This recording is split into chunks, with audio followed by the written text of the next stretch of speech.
with your host, Alan Schnorman. Mr. Schnorman is a distinguished trial attorney, author, and lecturer. Each week, Lawline will bring you the most knowledgeable experts in the field of law today. And now, we introduce our guests and our host, Alan Schnorman.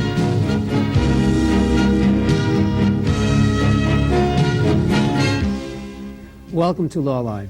In the last few years, there have been an increasing number of lawsuits brought against the New York City Police Department, and also the individual officers accused of brutality. Today we'll talk to City Councilman Sheldon Loeffler, Chairman of the Public Safety Committee, which oversees the Police Department, and Robert Conason, who represents the mother of Amadou Diallo, who was killed in a barrage of 41 bullets fired by the four officers. Hello, City Councilman. Hello, Bob. Good morning, Alan. Bob, can you tell us basically about this case, the Diallo case, what happened there, and what are you suing for? Well, I think that most of the people know the general newspaper reports of what happened, that he was indeed an innocent person who the police shot about 19 times, fired 41 bullets, and an innocent man, and as you know, he died at the time. The suit really is for multiple purposes, but obviously there's a wrongful death action, that he was wrongfully killed by the City of New York Police Department. There's a claim for punitive damages. There's a potential what they call 1983 claim, which would be somewhat different, including attorney fees and things of that nature, and possibly punitive damages under 1983. What is 1983? That's a statutory right that in the federal law you have a right. The number of the statute is 1983, so we call it 1983 litigation. Why am I confused? I thought that you cannot get punitive damages against a municipality. Am I wrong? You can get punitive damages against the police officers, but the municipality is immune in New York City, not all municipalities, by statute. Now, whether they'll indemnify the policemen for punitive damages or not is still an open question. The PBA certainly has put a lot of pressure on the city to indemnify them if a police officer is found responsible for punitive damages. Interesting. So you're saying it's more of a contractual issue between the Policemen's Benevolent Association and the City of New York, whether or not they indemnify their own police officers for punitive damages. Whether they will, right. Has that been determined yet? Is that in their contract? No, it's an open question. Okay. Councilman Loeffler, now you oversee the police department. That's your job. How are you doing? How am I doing? Yeah, how are you doing? I mean, Unlike Mayor Koch, I leave it to others to judge how I'm doing. How is this oversee process? Right. Are you happy with the results of what's happening in our streets? Well, I think the Diallo case was, a tragic situation. I regret it immensely. I don't run the police department. The police department is run by the police commissioner, who reports directly to the mayor. We're independently elected. We pass laws that pertain to the police department, and we hold hearings from time to time, twice a month, with respect to matters concerning the proper functioning of the police department, in order to try to see to it that problems are corrected. We've had a number of hearings with respect to the Diallo case, but from the point of view of the functioning of the street crimes unit. Back on February 16th, I urged that the council hold a hearing and do investigative work to see the extent to which recommendations that I and the staff made following the Louima case. And I think it's very important to see the extent to which recommendations that we've previously made have in fact been implemented or not been implemented, because unfortunately these issues of excessive use of force, horrendous acts of harm to residents of the city, continue. Now, Bob, I know you sue the city, and you've sued the city before for police misconduct. Well, now you have the councilman responsible for at least trying to get laws passed to oversee this area. What do you want to say to him? There's been a proliferation of these cases. They haven't been diminished. They're sort of growing. And I don't mean just that people are more conscious of cases that seem perfectly legitimate of overreaction by the police department. If you look at the street crime unit, they're really almost entirely involved in minority areas. And this raises certain problems as to how, I mean, they were anyway before they've been pulled back. But this was a unit which I think, Councilman, 98% of the time was spent in districts with very sharp 100%. minority people. Well, you're right also that the cases seem to be increasing because the city controller, just recently issued a report in which he said that there was $28.3 million in recoveries against the police department in the past year, 1998, which is an all-time high. So Sounds like a lot of money. No, it's a great deal of money, and I think it goes to the point which you've made, that we need a police department that's more responsible, that tries to correct these instances, that better monitors the police, that imposes discipline, and that takes steps to prevent certainly the same officers from recurring acts of wrongdoing as to which there are recoveries, not to mention the personal tragedies involved sometimes. Councilman, do you have any recommendations regarding training of the police officers or Yes, something of that nature? Yeah, there are all sorts of things that have to be improved upon. First, obviously, outreach, recruitment.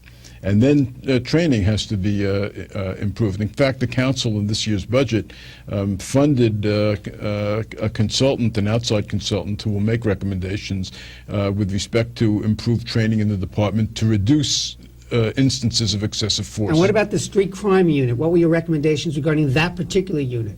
We had a number of recommendations, including that the police should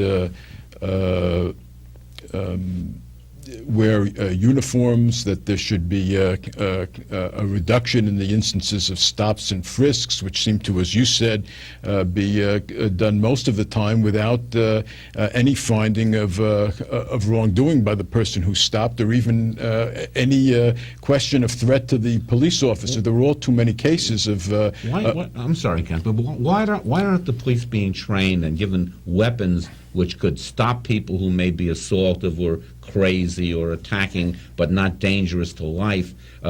Provide weapons that will stop them, maim them.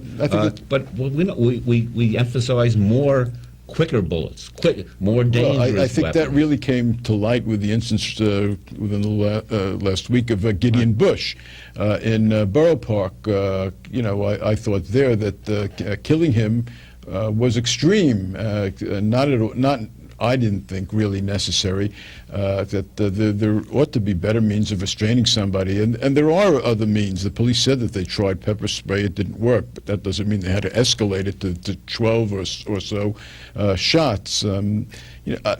Particularly following that case, too, issues of training are going to be re-examined. And in fact, the Public Safety Committee plans to hold this fall a hearing with respect to how the police deal with individuals with mental health or depression types of problems, such as Gideon Bush had, to try to improve their training. As you say, we think training can be improved in this area. We should learn from these lessons, but we don't seem to. That's what's troubling me. I mean, a Diallo case is a learning tool as well as everything else. And I know Mrs. Diallo, for example, who's a outspoken woman, I mean, very, very articulate. She wants something positive to come out of the tragedy, not a negative context. She wants something good to come out of it. I have awareness, a foundation, something where people could work together to improve things. I have often felt, I have, the first step in learning and improving is to accept that there was a problem that created the first instance. And unfortunately, time after time, like in the Gideon Bush case or the Diallo case. The Gideon Bush, what happened there? Well, that was the case with the Orthodox Jewish person in Borough Park was apparently causing some distress to his neighbors. The police came to his apartment and sought to calm the situation, but Mr. Bush apparently started, walking out of the apartment, didn't respond to the police. One of the police officers fell, and then he got up and was off balance, and somehow, a shot was fired because of a sense that Mr. Bush, who had a hammer in his hand, was a potential threat the police say even life-threatening threat to the police officers. So they shot him, and they shot him many times. But he was a man with a long history of mental disturbance, in and out of mental hospitals. Right. Somebody who really couldn't take care of himself, and the city has to give protection to people, even though they're for the moment threatening, but not life-threatening. So you- With a hammer, Right. you can stun him, you can shoot his leg, you can use weapons. It's not that just can even the cause city problem, but it's a state problem also. I mean, these people used to be confined in state mental institutions, which have been largely emptied without the sort of follow-up mental health services that was anticipated. As a result, people don't get the treatment, as you say, that they need. He's in the hospital, but he goes out and there's no effective follow-up. But that's for years. Then we have a bumper case where Yes, you had a woman who 1985. was very mentally disturbed and being Right. taken out of the apartment, and and the police overreacted to these Right. things. Part of it is training. I mean, part of it is Right. and a part is, I think, what the councilman said before, recruitment. Because if you're not getting the proper people with some intelligence, with an understanding to be the police officers, we have trouble. Of course, when you become a police officer, you're given so much power. Well, so Right. Power over Life and people's- death. Life and power death, over literally. life and death. Right. And if the person takes that power to Right. its ultimate conclusion and cannot properly administer it, this is what happens. You have cases like Diallo, Abner Louima, Anthony Baez, who was killed in the Bronx Right. over a ball game. Right, and that's why it's really a problem for higher-ups in government than the individual police officers, because the city government empowers these police officers to use deadly force. And we see that sometimes they use deadly force. Are we doing all that's possible to see that force is used judiciously as possible? And apparently not. I mean, there are too many instances. On the other hand, I think it's only fair to say that there are millions of interactions yearly between among police officers and the public. It is said that the police have learned from the Eleanor Bumpers case. The Bush case is a somewhat different case. It ended tragically. In my judgment, it could have ended better. But I think it's not quite fair to the police to say that the same matter recurs. They're all a little different. You have 40,000 police officers now, and with such a vast number of individuals in the agency, you have all sorts of different reactions. But of course, you yourself had just indicated over $20 million was spent last year just in compensation Right. to victims and victims' families of police overreaction or brutality or misconduct. Right. Certainly, that has to stop and has to be minimized. It should yes, be. with Right. over 30,000 police officers, you're going to have a problem here and there. But now we're having, it appears, almost on a consistent quarterly or even monthly basis that something comes up in this vein. I mean, Right. just last week, a police officer, I think, was trying to take somebody out of a taxi cab, fell, gun dislodged, and Right. killed the person Right. because the And, person didn't pay Mr. the Watson cab. in Harlem. Right. Didn't Right. pay his cab fare. Right. And whether or not he had an issue with the cab driver or not, we'll never know. Well, the cab driver in that case said that, alerted the police and said he didn't pay the fare, catch him. And, in the brouhaha that ensued, that happened. Not a capital Bob- offense. No, that's certainly not. Okay, we're seeing now throughout the world on the internet. So I Can want I you- make one yes. point on which I think is important? The sad part about the spending $28 million a year is that the city could do more to reduce that. The city does not keep track of a computerized tracking system of all of the officers as to whom judgments are incurred, so as to better monitor those officers, to correlate those cases of civil recoveries with instances of civilian complaints, so that there would be better monitoring of the individual officers, training, retraining, and the like. So I certainly think more can be done with respect to the civil recovery system to fix responsibility to prevent reoccurrences. We're going to take a break now, but right after the break, I'm going to ask you basically what the facts, as you know it, happened in Amadou Diallo. Okay, we're taking a break now. I'm Alan Schnorman, your host. You're watching Lawline. Stay with us.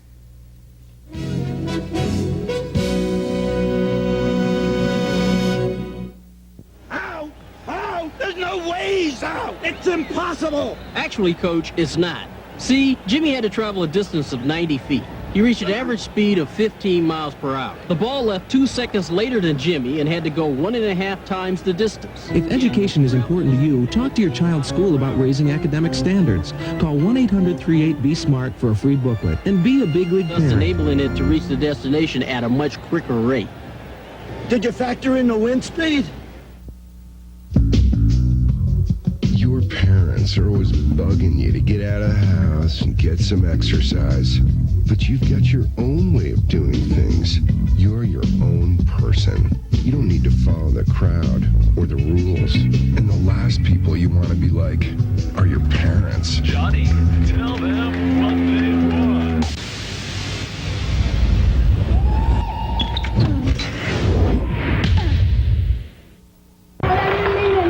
You're getting so angry. That's enough! Enough! Enough! Enough! That's enough! I'm gonna give you something to scream about! Get over here! Get up! I can't. I'm talking to you! Get up! I can't get it. Stop crying! You're asking for it again! For information about how you can help stop domestic violence, call us.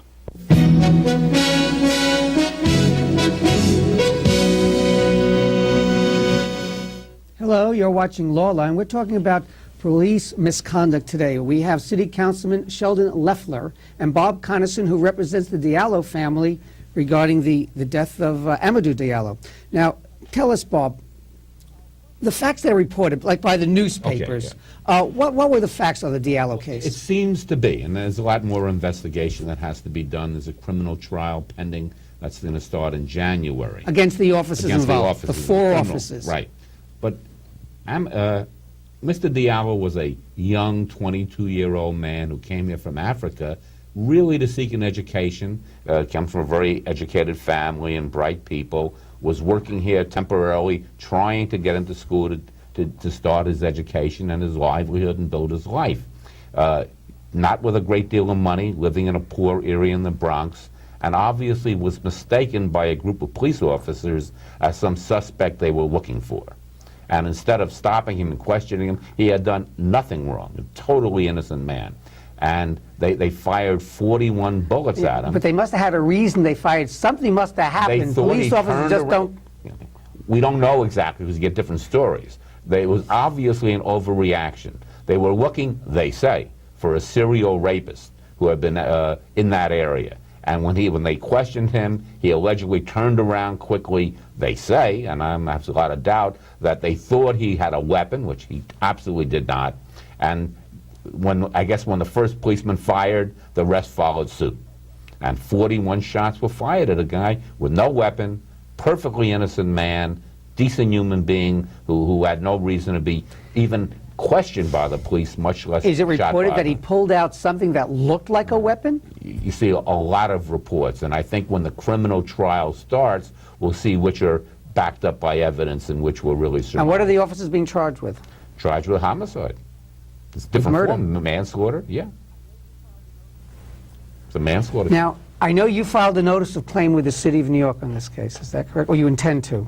A notice of claim was filed by the former attorneys for the state. And how much money is being asked of the City of New York because of this? As you know, Alan, an amount, and truthfully I don't even know what it is in the notice of claim because I wouldn't pay attention to it. The notice of claim sets forth an arbitrary amount which is absolutely not related to the case. I really didn't look at it to find that. Now, does the civil case, which you're suing for civil damages and punitive damages from the city, does that have to wait until the conclusion of the criminal case? As a practical matter, yes. It's not going to be tried before. For example, we couldn't take testimony from the officers before the criminal case because they would have a right not to answer questions because of self-incrimination.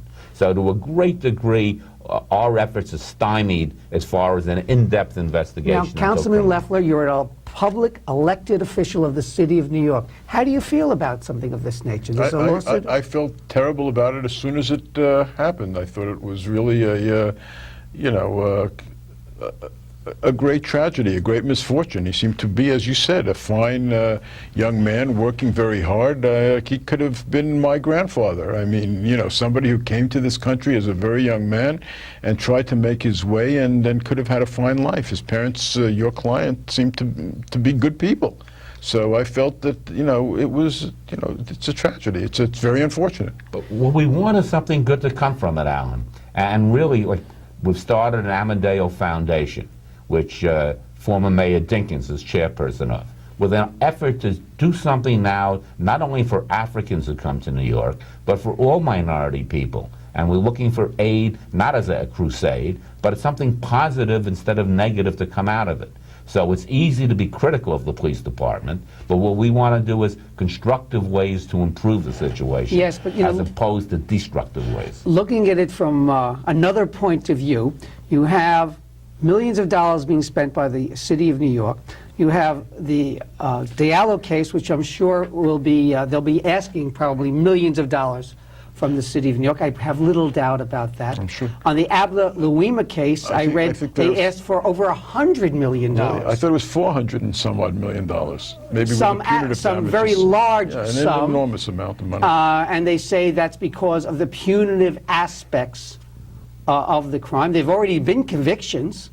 Right. Volpe pleaded guilty. And I think there was one other conviction. And Weiss, too, right.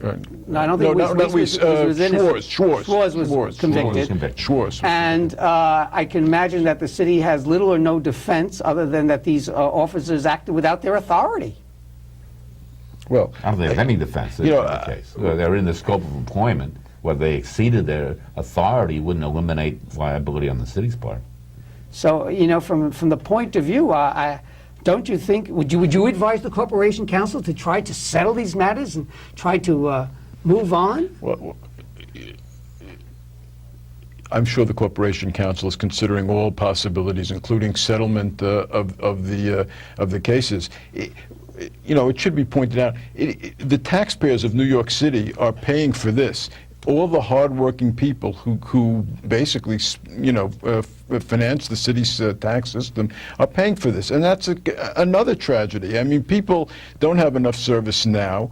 Their kids aren't getting educated sufficiently in the school system, and money has to go to compensate people for a tragedy we wish didn't happen. So, you know, obviously that goes back to what we said originally. This is a situation which has to be improved through better training, through better recruitment, through better monitoring of police officers, through better discipline, to try to prevent recurrences, because you know, the costs here probably are staggering. Louima, Diallo, Baez. Do you think one of the problems Baez was settled, I believe, for $3 million. No, That one right. case.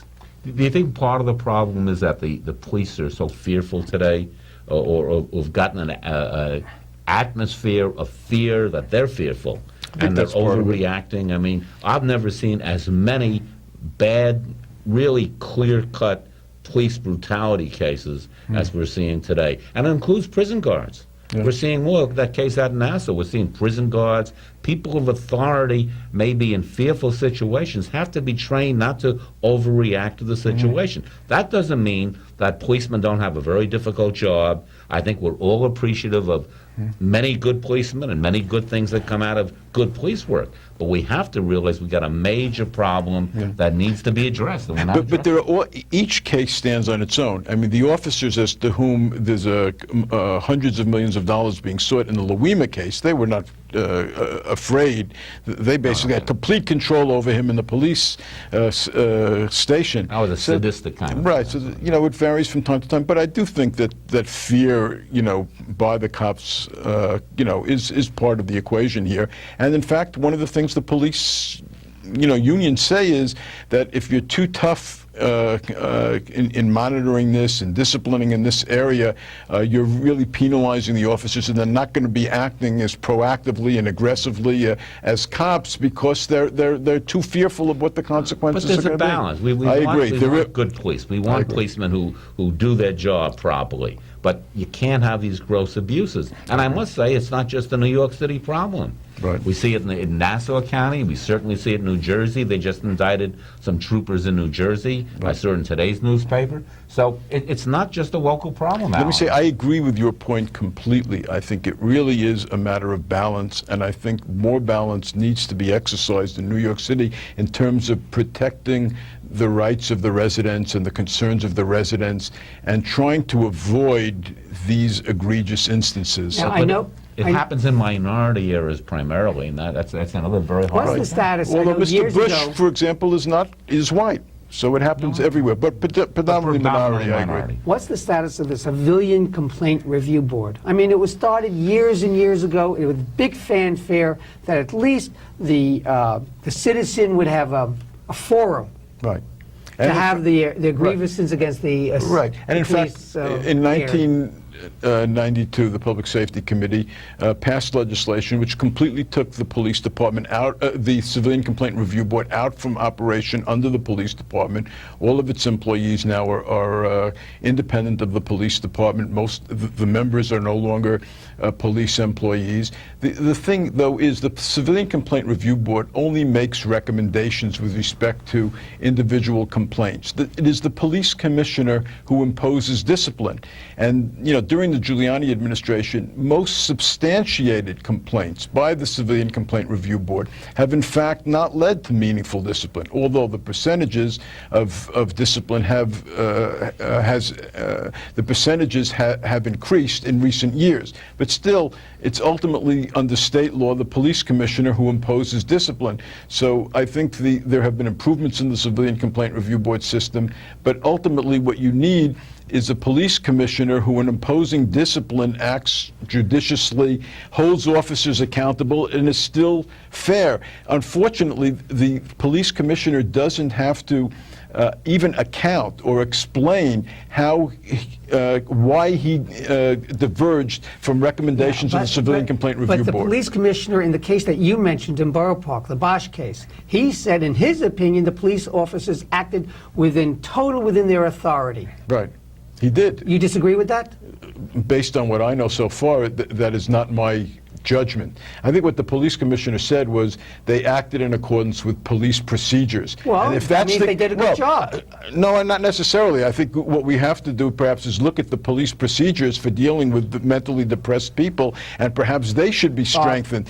There's no substitute for good judgment. As lawyers, what would we be know your that. advice? If the mayor and the police commissioner were watching now, what would you say to them in the moment we have left? Okay, I would say they ought to get more involved in the problem. For example, in my opinion, we now have an outstanding corporation counsel, Michael Hess, who I think would be anxious to help, I would hope. And if people such as the councilman Leffler would call on these people to coordinate an effort, both not only a legal point of view, but from a police training point of view, and with the mayor getting involved in this, perhaps some good can come of it, but it needs to be carefully done, but it can't wait. You can't have another killing while we're waiting for it. Councilman So Leffler, now. what's your advice to the mayor how to stop this? Look at the recommendations which have been issued by the Public Safety Committee, following the Louima case, the Mayor's Task Force, the dissenters to the Mayor's Task Force, and many recommendations with respect to improving monitoring, improving discipline, accountability, training, recruitment have been made. Implement those recommendations. Councilman Leffler, you keep talking about recommendations. Don't you have the power to pass any type of more than a recommendation? We have the law? power to pass some laws, but ultimately these are matters of management and administration. Councilman Leffler, thank you very much for appearing on Lawline. Bob Coniston, thank you very much for one more time appearing on Lawline. Sorry I had to cut you off, and this is Alan Schnorman, and as always, thank you for watching Lawline.